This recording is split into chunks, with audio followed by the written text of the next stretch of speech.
World meat production needs to be doubled by 2050 to match global demand at current population growth rates. Currently, the beef and dairy industry emit a significant 300 kilograms of CO2 equivalent per kilogram of protein, whilst pigs and hens both emit below 100 kilograms of CO2 equivalent per kilogram of protein. These emissions contribute significantly to the total greenhouse gas emissions, which are detrimental to the environment as they cause heat to be retained in the lower level of the atmosphere, which increases temperatures globally. The intensification of pig production systems where farrowing crates are often used will lower mortality rates in piglets, as it provides piglets with their own resting area, which will reduce piglets being crushed by sows.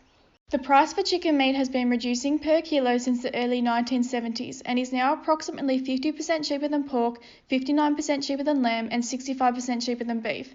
Increasing the production of chicken meat would allow the price per kilo to further decrease, which allows more people from low socio-economic backgrounds to purchase this protein. Although meat consumption varies across countries, it is clear that the amount per capita of meat consumption has seen an increase, particularly in countries where a strong economic transition has occurred, such as Brazil.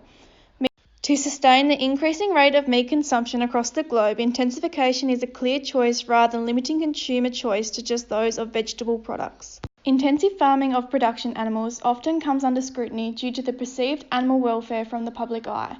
Most consumers associate the intensive farms with ill-treated and unhappy animals.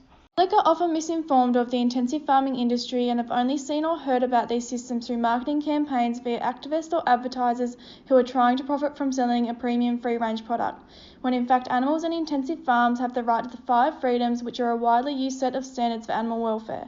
Therefore, consumer perception is not always the reality. Together, these propositions support the argument that to meet demand of meat consumption, we require an increase in intensive farming of pigs and poultry to provide animal protein to feed the world.